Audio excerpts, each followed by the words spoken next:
Donc, dans le module précédent, vous avez appris à calculer la résistance thermique d'un matériau. Maintenant, on va calculer la résistance thermique totale d'une paroi.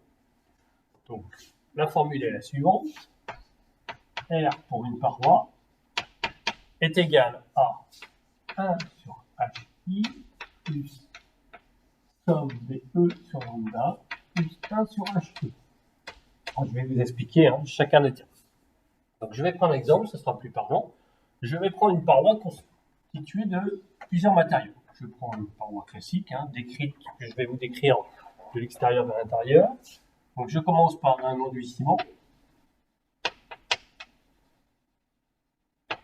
Après, je mets un parpaing. Ensuite, je mets un isolant, laine de fer par exemple. Ensuite, je mets une brique. Et je termine par un enduit ciment.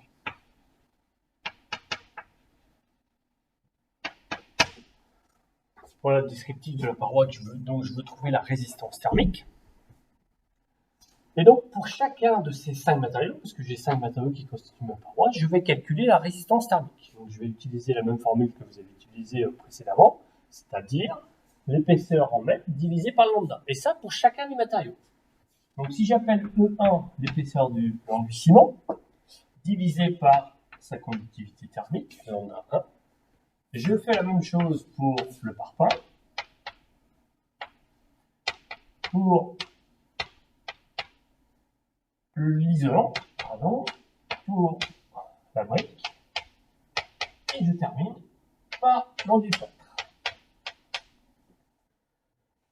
Et une fois que j'ai calculé la résistance thermique de chacun de ces matériaux, je les additionne. Je fais l'addition de chacune des résistances thermiques. Donc ça correspond à ce terme-là. Le symbole ici, ça veut dire somme en maths. Donc c'est somme des E sur lambda, c'est-à-dire R1, plus R2, plus R3, plus R4, plus R5. J'additionne toutes les résistances thermiques. Et puis à la fin, je rajoute deux termes qu'on appelle 1 sur HI, 1 sur HE, et qu'on appelle également résistance superficielle interne, pour ce terme-là, et résistance superficielle externe. Alors c'est des valeurs qui sont fixées par des TU. En fonction du type de paroi que vous allez étudier, vous aurez des valeurs qui vous seront toutes données dans un tableau. Si c'est une paroi qui est verticale, qui donne à l'extérieur, si je prends un exemple, ces valeurs, c'est 0,11 pour 1 sur HI et 0,06 pour 1 sur HE. C'est des valeurs de résistance également. Elles sont dues à quoi? En fait, c'est dû à des courants de convection. Si je prends l'exemple ici de la paroi, ici je suis à l'extérieur. Donc vous allez avoir de l'air froid qui va arriver en contact, l'air froid de l'extérieur qui va rentrer en contact avec ma paroi, qui est chauffée par l'intérieur. Et donc cet air froid en contact de la paroi, elle va avoir tendance à se réchauffer. Et l'air qui se réchauffe a tendance à monter. Et donc il va se créer une petite résistance thermique ici, due à son courant de convection, qu'on nomme résistance superficielle externe.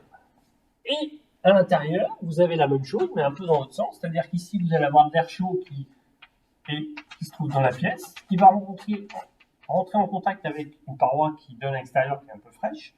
Et donc, cet air chaud, il va cette fois-ci se refroidir, il va descendre, il va créer une petite pellicule d'air, comme ça, qui va créer également une résistance thermique, cette fois-ci superficielle, interne. Donc, ces valeurs-là, on les rajoute à la fin. Et ça nous permet de calculer la résistance thermique totale de la paroi, qui est comme pour la résistance thermique d'un matériau, l'unité étant mètre carré, degrés Celsius par. Et plus cette valeur de R est élevée, et plus votre paroi va être isolante. Voilà, vous allez pouvoir vous tester sur les exemples qui suivent.